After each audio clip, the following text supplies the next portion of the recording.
everybody. Today is going to be class 2, and the last class was about general method. So refreshing on general method, it is the formula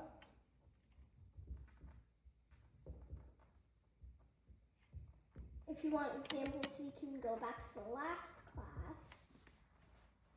And so that was the general method. Now we can move to the first principle method.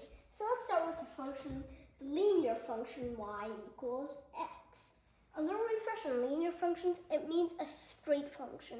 And what that means is a linear function is by the function f of x equals c times x. C is just a constant. And the derivative of constants are always 0, and constants are represented with c. Now, if we have this equation, y equals x,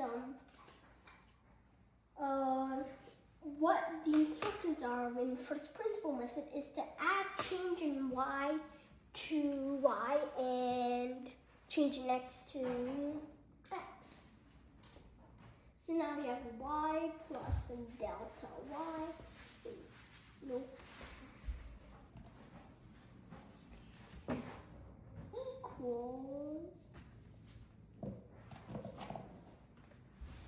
Equals x plus delta x. Now, when we're taking this, now we can solve for it. Now, delta y equals x plus delta x minus y. But over here it says y equals x, so we write y equals x. So now we have delta y equals x plus delta x minus x. Now, what happens when there's a positive x and a negative x? Obviously they cancel out. They kind of like undo each other. Now we have delta y equals delta x, and then the next step is to divide delta x from both sides of the equation. We have y over change in x is equal to 1. And now that is the formula. That is the end. And how can we use dx instead of, how can we use this instead of that? That's because these just mean the same thing. They really don't really matter, but delta is more of like a more already derivative. That means it's already been derived, or you've already took the derivative of it. So that is the first principle method. But now let's tweak things a little. What if y equals x squared? Then we still add change in y, and we still have change in x. But if this is squared, what happens? Now, it's not x squared plus change in x squared. No. You only take this term, ignore whatever term is outside over here, and just take this term and add change in x to it. So you take this, and then you take this 2, just copy it down over there. Now, we know that y plus change in y equals x squared plus 2x delta x plus, let's see, and delta x squared. Now, where did we get this from? If we use binomial expansion, which is what this thing does, this is what algebra would mainly teach you. But if you just forgot this, and many of you might forget what the algebra rules, because like you had to learn a bunch of subjects after algebra. But this, when you have this equation, what you do is take each term here and multiply multiply by each term here. So x times x is just x squared plus what's x times delta x? X change in x plus delta x times x, x change in x. But since we see two of these, we can just do this and take away this. Bye-bye. And now that thing is gone, so and now we can have this plus delta x squared. So that's how I got this. Now continuing, now I have to have change in y equals x squared plus 2x change in x plus change in x squared minus y. Now we have this, but y equals x squared. So now we have change in y equals x squared plus 2x. Change in x plus change in x squared minus x squared. These two cancel out. So change in y equals 2x. Change in x plus change in x squared. Divide each term by 2x. I mean, change in x, but I said 2x. And then that is equal to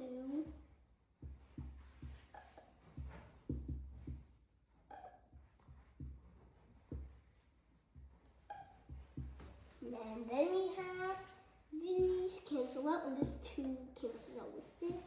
Now we have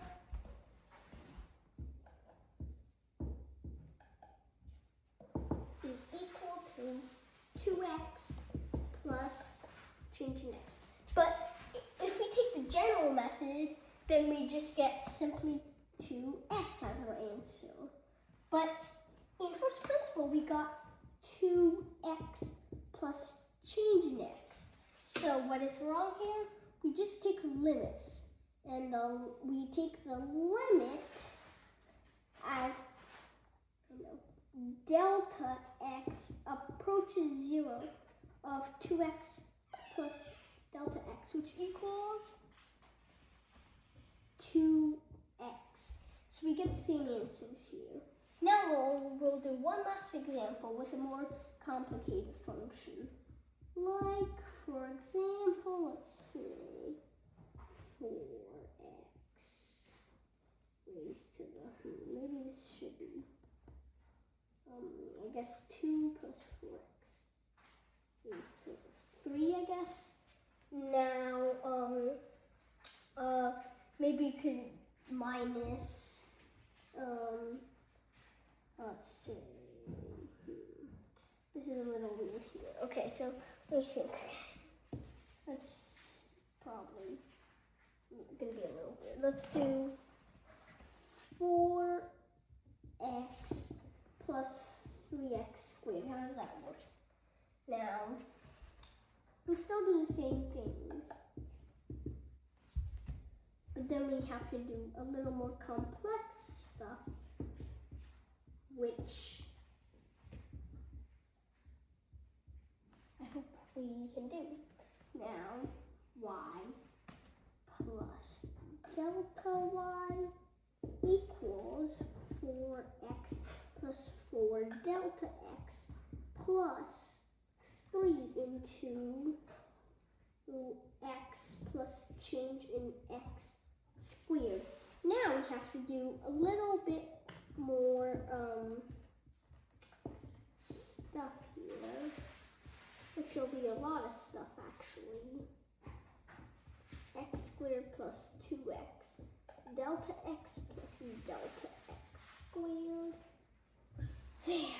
Now we have to do y plus delta y equals 4x plus 4 delta x, x plus 3x squared, and plus 6x change in x plus 3 times change in x squared. Pretty complicated, but it's still doable. Now let's look for like terms. X change in x, no.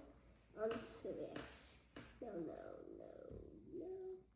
Well, we see that these two things means we can add up. So now we have y plus change in y equals 4x plus, what's 4 plus 6? 10. Actually, no, that one's x change in x, so we can't add that up, actually. So let's look for like terms. Let's see. Well, we have 4x, no other things that contain the term x. Delta x, no. What about x squared? No. No, it's x delta x. No. So, delta x squared, no. So there are no like terms here. So we can just assume that we can just take delta y to be equal to 4x plus 4 change in x plus 3x squared plus 6x delta x plus 3 delta x squared minus y. Phew, that was a long write. Now we have that chain. Now I think we might need to go up a little here. So I think we can take this away here.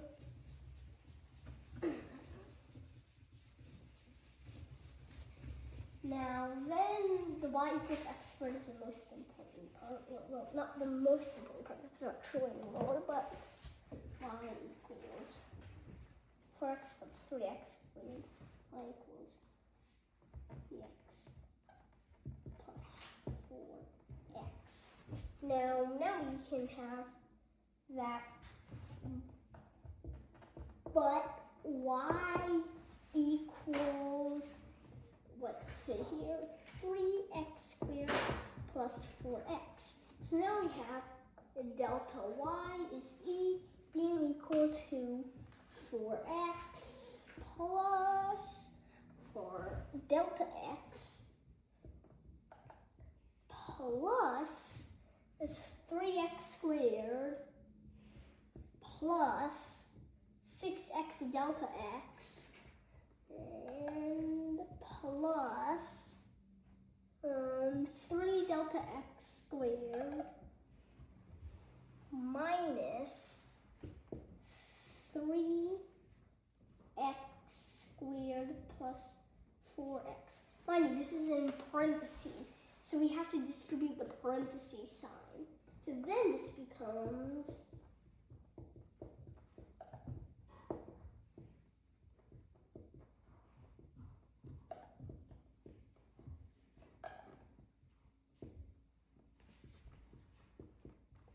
this.